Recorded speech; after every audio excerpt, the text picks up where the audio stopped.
सहरसा में आज गुरुवार को पूर्व सांसद आनंद मोहन अपने निजी आवास पर प्रेस वार्ता किए, जहां उन्होंने 4 सीट पर हुए उपचुनाव को लेकर उन्होंने कहा कि इस चुनाव के हार जीत से सरकार की सेहत पर कोई असर नहीं पड़ेगा। उन्होंने कहा कि ऐसा नहीं है कि ये चारों सीट यदि एनडीए जीत लेती है तो यह सरकार बना लेगी। एनडीए ऑलरेडी सरकार में है, इसके परिणाम से एनडीए पर कोई असर नहीं पड़ेगा, लेकिन यह चुनाव 2025 का स्वरूप तय करेगा। उन्होंने कहा कि 4 में से 3 सीट तो महागठबंधन की छोड़ी हुई सीट है, सिर्फ इमामगंज ही एनडीए का था। उन्होंने कहा कि 23 को सब कुछ सामने आ जाएगा। उन्होंने पीके के बगैर नाम लिए कहा कि सिर्फ आंकड़ेबाजी, राजनीति का मतलब आंकड़ेबाजी नहीं होता है।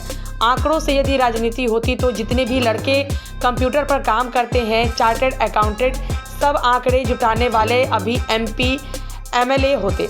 सिर्फ पैसों के बल पर भी राजनीति नहीं होती है।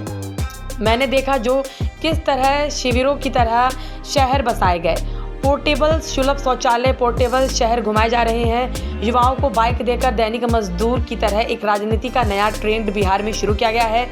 बिहार सोशलिस्ट और गांधीवादियों का बिहार रहा है। गांधी जी का फोटो लेकर राजनीति के नाम पर प्रदर्शन करना बिहार की राजनीति के लिए शुभ संकेत नहीं है। जो लोग विकल्प का ख्वाब पालते हैं, मैं कहना चाहता हूँ, जो विकल्प देने आए थे इस बिहार में, उपेंद्र कुशवाहा भी निकले थे, पप्पू यादव भी निकले थे, चिराग पासवान भी निकले थे, नागमणि भी निकले थे, ओवैसी भी निकले थे। ये सारे लोग जिनका मैंने नाम गिनाया, इनके सामने तो इसमें से कोई ऐसा नहीं होगा जिनका यह 10वां भी अंश होंगे। राजनीति में, जनाधार में या किसी भी मामले में दशांश हो। मैं पूर्व में भी कह चुका हूँ कि सिर्फ आंकड़ेबाजी, राजनीति का नाम आंकड़ेबाजी नहीं है। आंकड़ों से अगर राजनीति चलता तो जितने अभी कंप्यूटर पर बैठने वाले लड़के लोग हैं, आंकड़ा जुटाने वाले लोग हैं, सीए लोग हैं, चार्टर्ड अकाउंटेंट लोग हैं, वो सभी एमएलए एमपी होते। लेकिन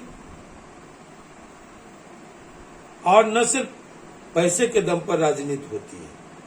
जो कुछ ये प्रदर्शन हुआ वो बहुत भोंडा प्रदर्शन था। मैं देखा कि शिविरों के शहर बसाए जा रहे हैं, सुलभ शौचालय, रेडीमेड पोर्टेबल शहर घूम रहा है, पोर्टेबल सुलभ शौचालय घूम रहा है, सैकड़ों की संख्या में। हजारों कार्यकर्ताओं को मोटरसाइकिल, ये दैनंदिनी मजदूर की तरह, जो दैनिक मजदूर होते हैं, उस तरह एक राजनीति का नया ट्रेंड बिहार में, ये सोशलिस्टों का बिहार रहा है, ये गांधीवादियों का बिहार रहा है। गांधी जी की तस्वीर लेके जो भोंडा राजनीति में ये प्रदर्शन हो रहा है, वो कहीं से भी बिहार की सेहत के लिए ठीक नहीं है।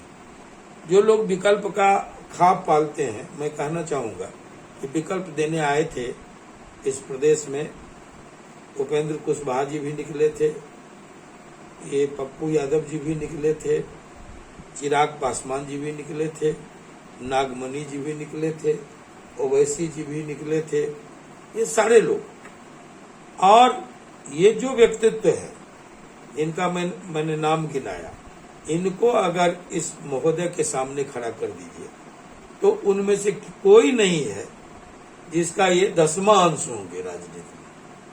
व्यक्तित्व के मामले में, जनाधार के मामले में, किसी मामले में दशांश हो, है ना। तो लोग निकले थे विकल्प देने, लेकिन जो वस्तु स्थिति है बिहार का, वो ये है कि बिहार के मतदाता अभी 2 धड़ों में बटे हुए हैं, एनडीए और महागठबंधन। दूर दूर तक कोई विकल्प नहीं है। 25 तक तो शायद कोई विकल्प चाह करके भी आप आगे आगे देखिए होता क्या है। तो एक प्रयास है, सबों को लोकतंत्र में प्रयास करने की जरूरत है। अब लोग निकले हैं बस्ता लेके, तो बस्ता कौन लेके निकलता है? राजनीति में आज क्या लगता है, कहाँ एनडीए? इधर राजद अलग ताल ठोक रही है कि चारों सीट हम निकाल रहे हैं, क्या कहेंगे? देखिए, ये जो 4 उपचुनाव हैं बिहार के, आप सभी जानते हैं कि इस चारों के जीत लेने के बाद एनडीए सरकार नहीं बना लेगी, सरकार में पहले से है। और अगर ये चारों सीट एनडीए हार जाती है तो सरकार गिर नहीं जाएगी, कोई खतरा नहीं है।